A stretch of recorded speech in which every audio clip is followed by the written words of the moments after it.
Good morning, Tukwila Tigers, and welcome back to Mrs. White's At Home Read Alouds.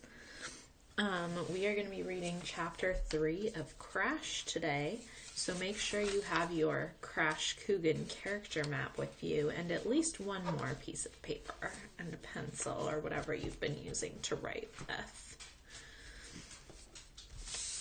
Okay, so we've been reading Crash. So far we have kind of two big characters.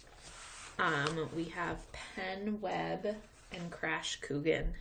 We've been keeping track of Crash's character traits. Today we're going to start to keep track of Pen Webb's character traits as well.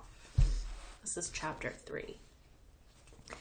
Next time I heard him, he was calling, "Hey John, hey John." He was running up the street. I was busy peeling bark off a tree in the yard. I glared at him. "Who says my name's John?" He came up to me, huffing, button going in and out. "Your sister. She said your nickname is Crash, but your real name is John Patrick Coogan." I didn't know whether to be mad at him or her. "What were you doing talking to her?" "Yesterday I was looking for you. I saw her out front here. She didn't know where you were." "I was out on business," I said. He never seemed to turn off the goofy grin. It was starting to bug me more than the button. "You want to know my name?" I told him. "You check with me." "Okay," he said, still grinning. "Can I call you Crash?" Any other time, to any other person, I would have said yes. But even that felt like too much to give him, so I said, "No." He blinked. "No?" "That's what I said." He shrugged. "So what can I call you?" "Call me Horsemeat." He blinked some more. I was almost starting to enjoy this kid like I was the cat and he was my mouse. He started to say something. I poked him in the chest.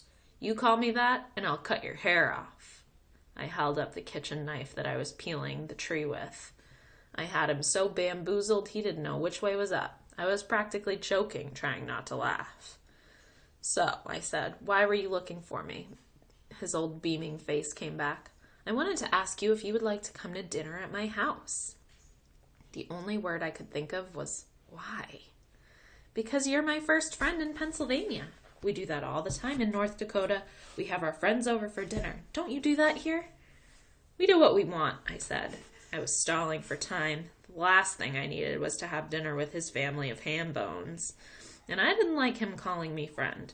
On the other hand, I was kind of curious to get an inside look at the boss dorks and the garage that thought it was a house. But if I did go, I had to make him pay for it. "Maybe I'll come," I said, "but only if you beat me to the draw." "Draw?" he said. "Yeah, water pistols. Wait here."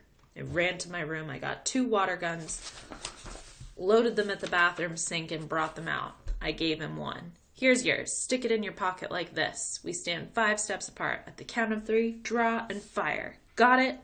He didn't say anything for a long time. The grin was gone. He just stared at the green plastic gun in his hand. He wasn't even holding it right. He was biting his lip. Finally, he looked up at me. "I can't." I gawked at him. "You can't?" He shook his head. "Why not?" He looked me dead in the eye. "I'm a Quaker." And that's the end of Chapter 3.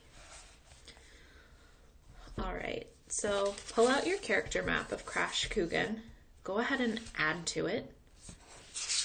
Also, start a character map for Pen Webb.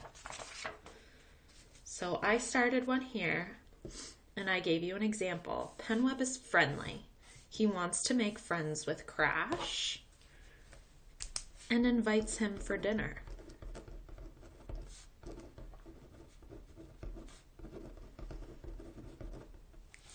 Now, you think about what you've learned about Pen Webb in the from Chapter 1 to Chapter 3.